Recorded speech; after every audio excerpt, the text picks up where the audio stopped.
Hi అండి. ముందుగా subscribe చేసుకుని లైక్ చేసి వీడియో మొత్తం చూడండి. చాలా ఇంట్రెస్టింగ్గా ఉంటుంది.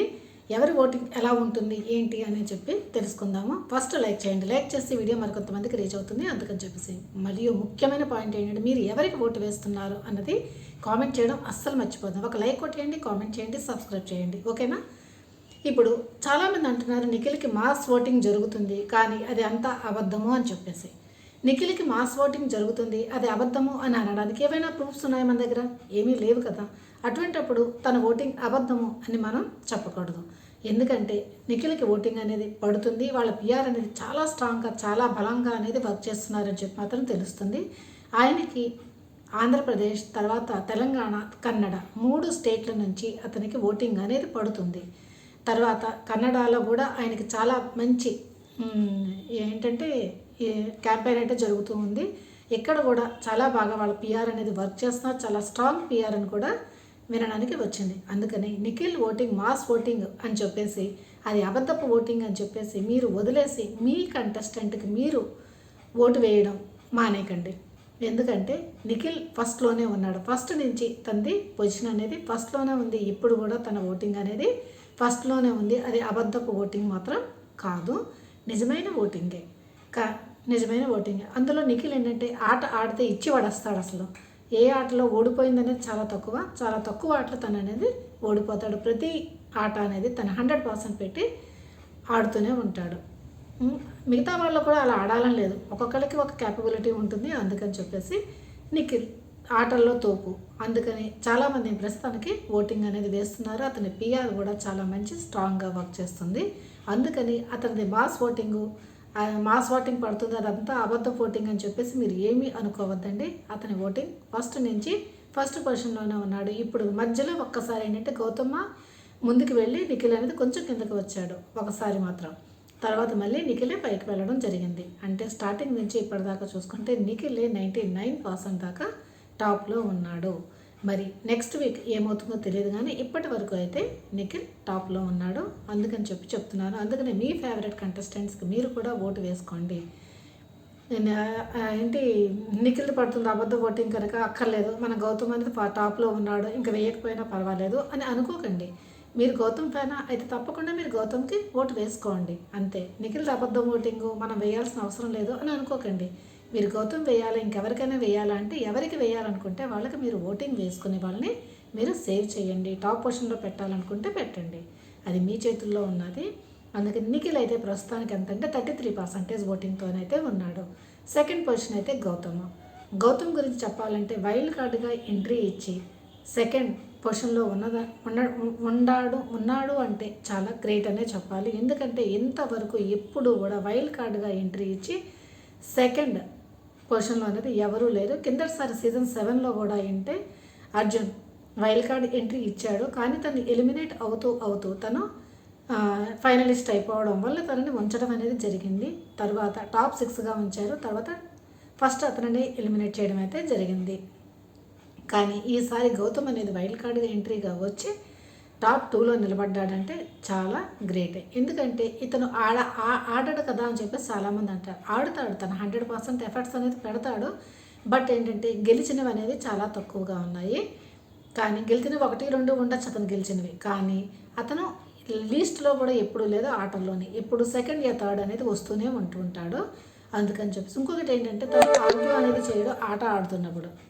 ఆట ఆడిన తర్వాత ఎవరైనా సంచాలకు చెప్పాడు అనుకోండి మీరు ఓడిపోయారని చెప్పేసి ఊరుకుంటాడు. 1-2 పాయింట్లు కొంచెం ఆర్గ్యూ మాత్రం చేయడం ఆటల విషయంలో, కానీ ఫెయిర్గా ఆడతారు. ఎటువంటి ఫౌల్ గేమ్ ఇంతవరకు మాత్రం ఆడలేదు. కానీ ఈరోజు ఎపిసోడ్ అయితే చాలా మంచి ఎపిసోడ్ అనే చెప్పాలి. గౌతమ్ పూర్తి ఎఫర్ట్స్ పెట్టి చాలా బాగా ఆడాడు. ఈ ఆటని హౌస్మేట్స్ అందరూ కూడా చాలా మెచ్చుకున్నారని చెప్పేసి తెలిసింది. తప్పకుండా ఇప్పుడు గౌతమ్ ఏంటంటే సెకండ్ పొజిషన్లో ఉన్నాడు. ఇతనికైతే 29% ఓటింగ్ అయితే ఉందండి. కొన్ని పోల్స్లో అయితే 30% దాకా ఉంది. నిఖిల్కి గౌతమ్కి వీళ్ళిద్దరి మధ్య డిఫరెన్స్ అనేది 4% ఉంది. అందుకని చెప్పేసి నెక్స్ట్ దాంట్లో గౌతమ్ ఫస్ట్కి కూడా రావచ్చు, నిఖిల్ సెకండ్ కన్నా రావచ్చు, కానీ వీళ్ళిద్దరి మధ్య డిఫరెన్స్ మాత్రం 4%. ఇటువంటి సమయంలో 4% అన్నా చాలా ఎక్కువే. అందుకని మీరు గౌతమ్కి ఓటు వేయాలనుకుంటే ఓటు వేసుకోండి. ఎందుకంటే నిఖిల్ ఓటింగ్ అనేది తప్పు ఓటింగ్ అబద్ధ ఓటింగ్ అని చెప్పేసి మీరు గౌతమ్కి ఓటు వేయకపోతే తను ఆ పొజిషన్ని కాపాడాలి మీరు అనుకుంటే ఫస్ట్ పొజిషన్లోకి తీసుకుని రావాలంటే మీరు ఓటు వేయండి.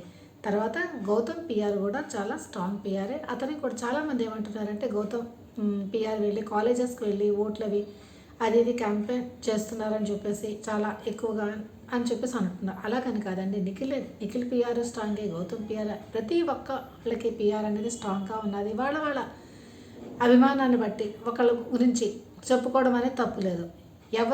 ఎవరికి పిఆర్ ఉన్నా తప్పు లేదు, ఎవరి గురించి వాళ్ళు మంచిగా చెప్పుకోవడం కూడా తప్పు లేదు. వెళ్ళి ఓటు వేయండి అని చెప్పేసి అనడం కూడా తప్పు లేదు నా దృష్టిలో అయితే మాత్రము.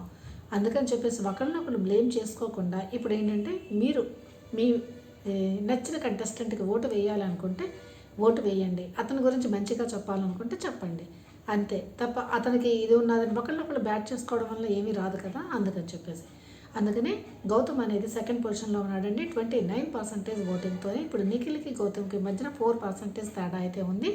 Nikhil first, Gautam second. ఇప్పటిదాకా అయితే గౌతమ్ రన్నర్ అయ్యే అవకాశం అయితే ఉంది. మరి మీరు ఫస్ట్ పొజిషన్లో తీసుకురావాలనుకుంటే ఓట్లు అనేది వేసుకోండి. ఎటువంటి నెగ్లిజెన్సీ అనేది ఈ సమయంలో చేయకూడదు. నెక్స్ట్ థర్డ్ పొజిషన్లో ఎవరు ఉన్నారు అంటే ఇంతవరకు నబీల్ అయితే ఉన్నాడండి ఈ వీక్లో ఇప్పటిదాకా. ఇప్పుడు కొన్ని పోల్స్లో అయితే నబీల్ అనేది లిస్ట్లోకి వచ్చేసాడు. కొన్నిట్లో అయితే థర్డ్ పొజిషన్లో ఉన్నారు. కానీ ప్రస్తుతం చాలా వరకు చూస్తే దాంట్లో ప్రేరణ అదే ఉందండి థర్డ్ పొజిషన్లో. ప్రేరణకి అయితే ఓటింగ్ అనేది మరీ ఎక్కువగా అంటే పడటం లేదు, కానీ 10% దాకా ఓటింగ్ అనేది పడుతుంది ప్రేరణకి. తరువాత ప్రేరణ అనేది ఇప్పుడు ఈ మధ్య కంటెంట్ దొరుకుతుందంటే ప్రేరణ వల్ల దొరుకుతూ ఉంటుంది. ఎందుకంటే ప్రతి ఆటలో తను కొంచెం ఏదో ఒక గొడవ పెట్టుకుంటూ ఉంటుంది. నిన్న ఎపిసోడ్లో కూడా చూడండి, ఆ దాంట్లోని అంటే అవినాష్కి ఇవ్వాలా నిఖిల్కి ఇవ్వాలంటే ఫస్ట్ నిఖిల్కి ఇవ్వాలి, తర్వాత అవినాష్కి ఇవ్వాలి, తర్వాత నిఖిల్, ఈ విధంగా కన్ఫ్యూజన్ అది క్రియేట్ చేసి కొంచెం సాగతీసి తన వల్లే కదా వచ్చింది, మిగతా వాళ్ళందరూ కామ్గా ఉన్నారు. కానీ ఈ విధంగా తను కొంచెం కన్ఫ్యూజ్ క్రియేట్ చేయడం, తను కన్ఫ్యూజ్ అవ్వడం, ఈ విధంగా కొంచెం కంటెంట్ అనేది క్రియేట్ అవుతున్నది అంటే ప్రేరణ వల్లనే అనుకోవచ్చు ఇప్పుడు. అందుకని ప్రేరణ అనేది థర్డ్ పొజిషన్లో ఉన్నదండి. తను ఫస్ట్ అంటే టాప్ 5లో ఉండే అవకాశాలు అయితే ఎక్కువగానే ఉన్నది. అంటే ఆడవాళ్ళ ప్రేరణకి ఏంటంటే ఆడాలి, గెలవాలి అనేది తాపత్రయం అనేది ఉన్నది దాంట్లో. అందుకని చెప్పేసి థర్డ్. నెక్స్ట్ ఫోర్త్ పొజిషన్లో ఉన్నది రోహిణికి ప్రేరణకి ఎక్కువ డిఫరెన్స్ అయితే లేదండి, 1 or 2% తేడానే ఉన్నది. రోహిణి కూడా తన 100% ఎఫర్ట్స్ అనేవి బాగా పెడుతుంది. కానీ రోహిణిలో ఒకటి మైనస్ ఏమైందంటే ఇంతవరకు తన నామినేషన్లోనికి రాకపోవడం. అందుకని చెప్పేసి ఇప్పుడు ప్రస్తుతానికైతే తన 4th పొజిషన్లోనైతే ఉన్నది.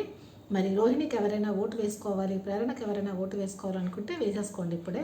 ఎందుకంటే ఈ పొజిషన్లో ఉన్న వాళ్ళు అటు ఇటు అయ్యే అవకాశాలు ఉన్నది.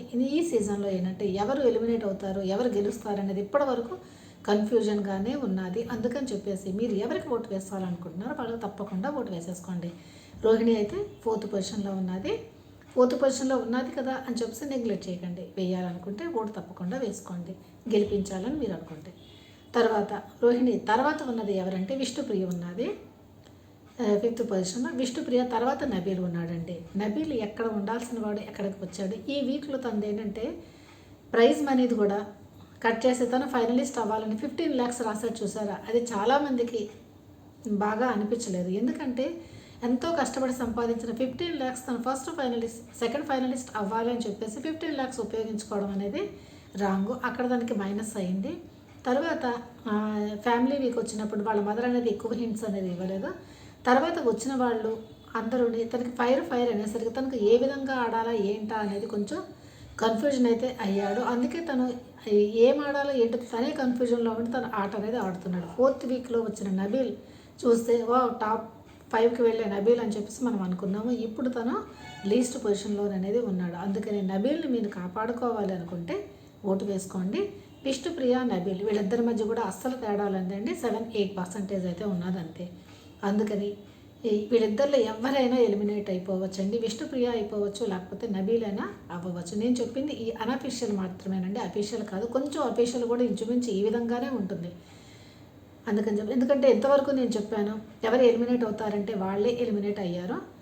అందుకని చెప్పేసి నేను చెప్తున్నాను. అందుకని మీరు ఒకవేళ నబీల్ విష్ణుప్రియ ఫ్యాన్స్ అయితే వీళ్ళకి ఓటు వేసుకోండి. ఎందుకంటే ఇంకెక్కువ రోజులు అయితే లేదు, ఎందుకంటే ఓటింగ్ పోల్స్ అనేది బంద్ అయిపోతాయి. అందుకని చెప్పేసి మీరు ఎలక్ట్ అయ్యి మీ ఫేవరెట్ కంటెస్టెంట్స్కి ఓటు వేసుకోవాలనుకుంటే వేసుకోండి. నబీల్ విష్ణుప్రియ వీళ్ళిద్దరిలోనే ఎవరైనా ఎలిమినేట్ అయ్యే అవకాశం అయితే ఉన్నది. అది ఇప్పుడు నా ఛానల్ని సబ్స్క్రైబ్ చేశారా? ప్లీజ్ సబ్స్క్రైబ్ చేయడం అస్సలు మర్చిపోవద్దు. లైక్ చేయండి. లైక్ చేసి వీడియో అనేది మరికొంతమందికి రీచ్ అవుతుంది, అందుకని చెప్పేసి please like, share and subscribe. Bye.